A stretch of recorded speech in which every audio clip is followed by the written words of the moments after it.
Hey, good afternoon, y'all. This is Avery. Welcome to the inaugural Keeping Up with the Dyers episode. What I want to cover in this first one is sort of a wave top overview of who we are, what it is we do, and where we've done it. And this will be sort of a tale from the tractor seat uh, episode. First off, though, let's talk about why vlog. We, as a family, have quite a few vlogs that we like to follow. Mostly, spoiler alert, later on, what we do, homestead. They're homesteading type vlogs, gardening type vlogs. A few of the ones that come to the top of my mind are Justin Rhodes, his abundant permaculture vlog, and Art and Bree, another family in North Carolina, um, and Charles Dowding, some gardening ones. Anyway, that's sort of what we do, and we've talked about it oftentimes of, hey, why don't we vlog? But we never seem to have a very good reason to do it, and uh, if you're not going to have a good reason to do it, then you're probably not going to dedicate the time to do it. And part of like my natural bent is I'm a finisher. It bothers me to no end to start something and not finish it. So I try really hard to make sure it's something that I can complete before I start doing something.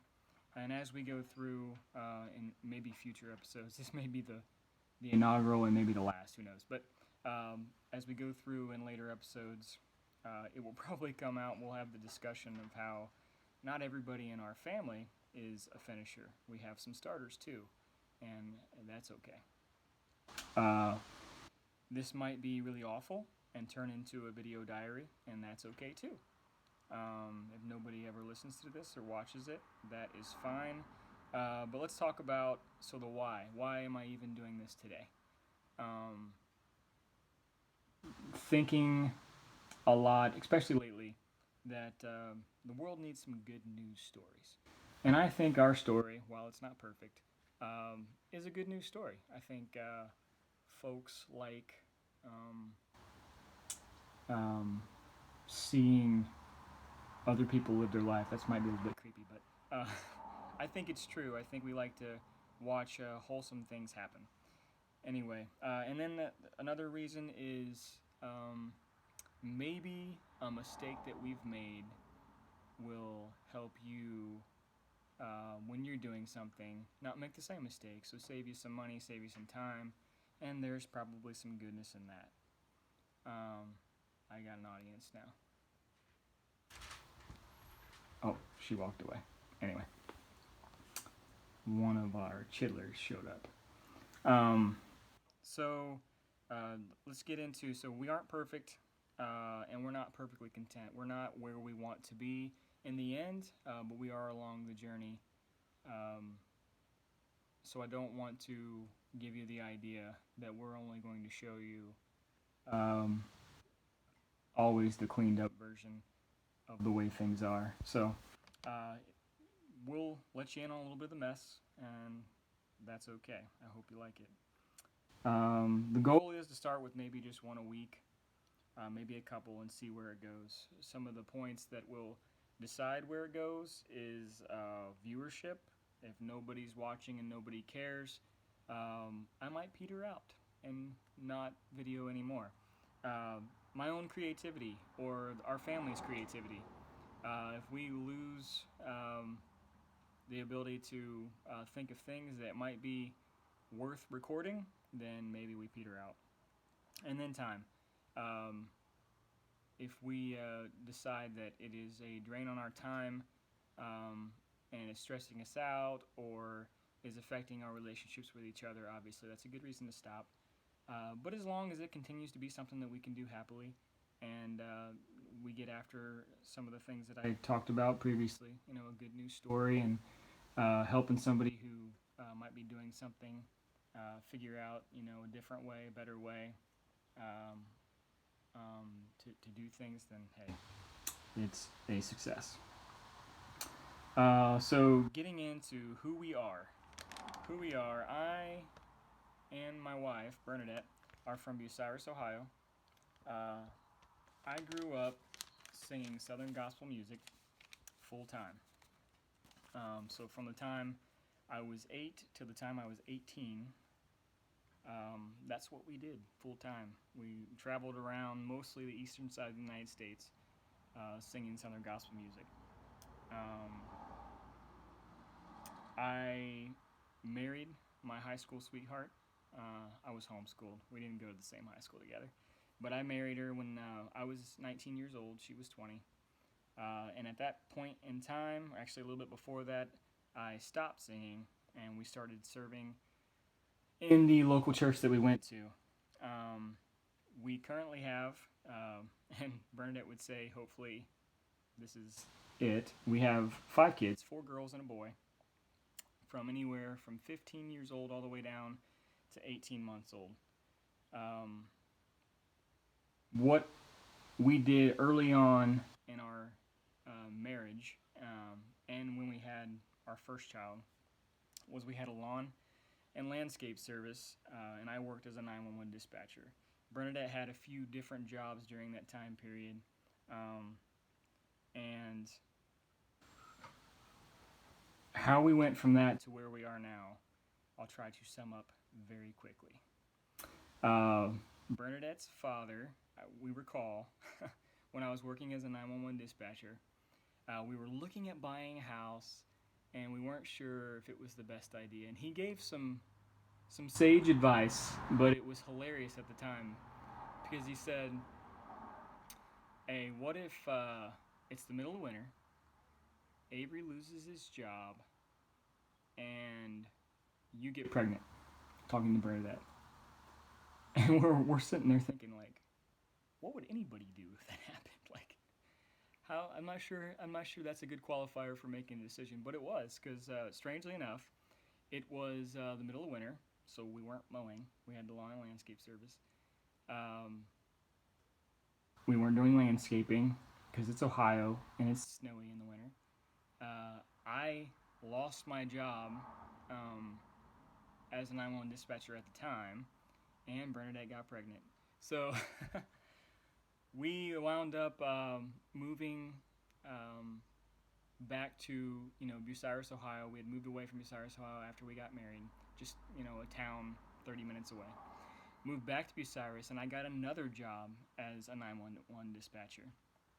Did that for a little bit, and wound up quitting that job because what I wanted to do was be a music minister in a church.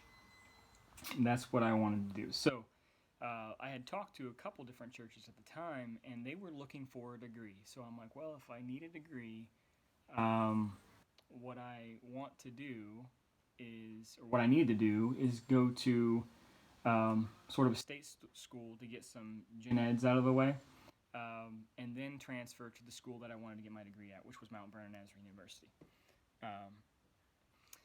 Anyway, so I started doing that. I went to Ohio State University, went through the first sort of semester, I guess, and got to the end of that semester, and I was paying for everything out of pocket. So started to run out of money quickly because all we had was the lawn service at the time, and then I think Bernadette had a part-time job, and I can't recall where it was.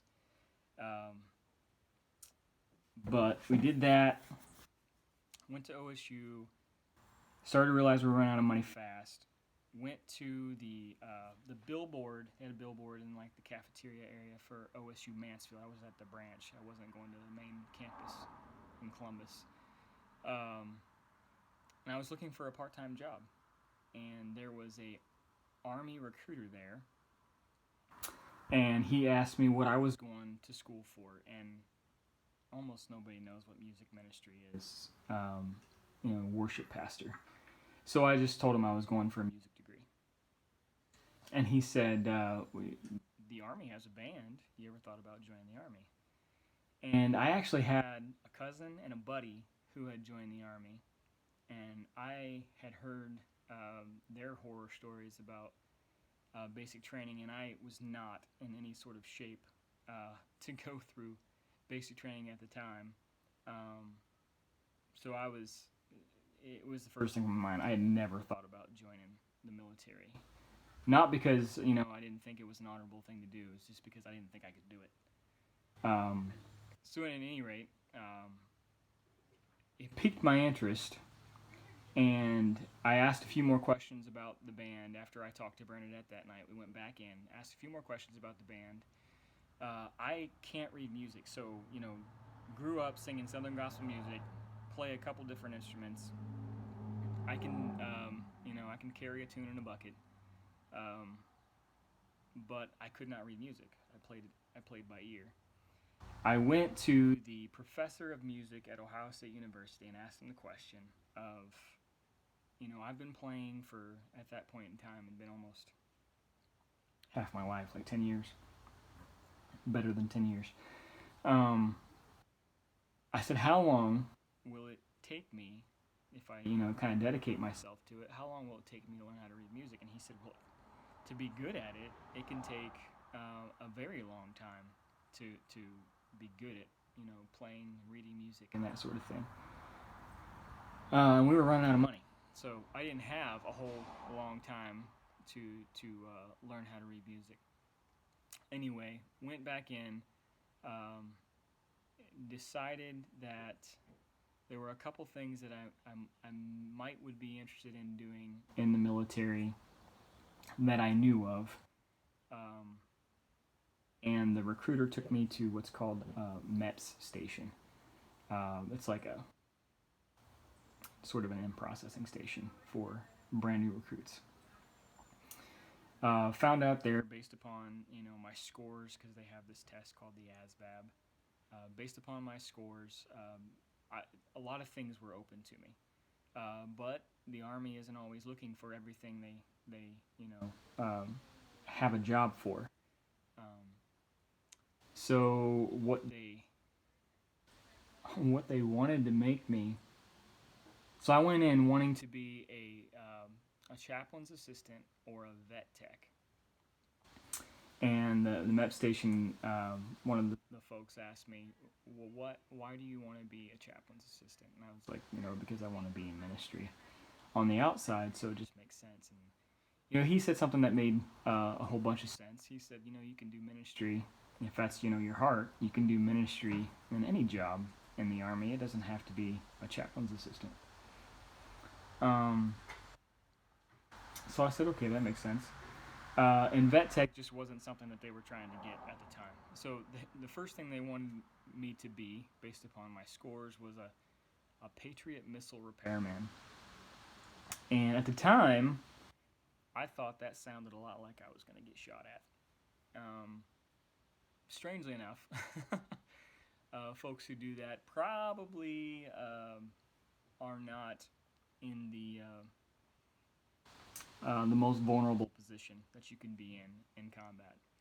At any rate, the next thing was, because that's like a hard pass, next thing was a healthcare specialist, which they told me was somewhat like a nurse. And so my cousin had been a healthcare specialist, and his time in the Army had largely been in clinics. So I thought, hey, I can do that. I didn't have a whole lot of interest in medicine at the time, but I thought, hey, they can teach me. I can learn whatever it is I need to learn. So anyway, we settled on that. We settled on healthcare specialist, and I went through the training to become a medic.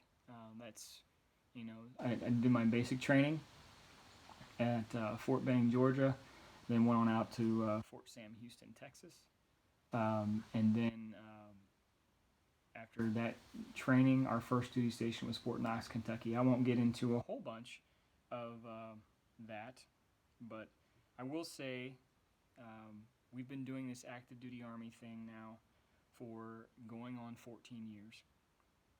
I did 2.5 years as a medic. I then changed my job to an enlisted MOS of air traffic control, Did that for a little better than 5 years, and now I'm going on, uh, 5.5 to going on 6 years of being an airspace manager. I'll get into more of that in future episodes, but that's sort of the bottom line on who we are and where we're coming from. So what we do, again, spoiler alert, we homestead, and we've done horses, hogs, chickens, both eggs and we call them meaties, so meat birds, turkeys, ducks, goats, cows, guineas, bees, and gardening. And where we've done it in Kentucky, Alabama, Colorado, Ohio, Alabama Part 2, North Carolina, and now New York. And we've done it on anywhere from a quarter of an acre all the way up to one of the places we lived. We were on almost 100 acres. So that is who we are, what we do, and where we've done it. So we're getting towards the end of this episode, and let's talk about what we may do in future episodes if y'all show some interest.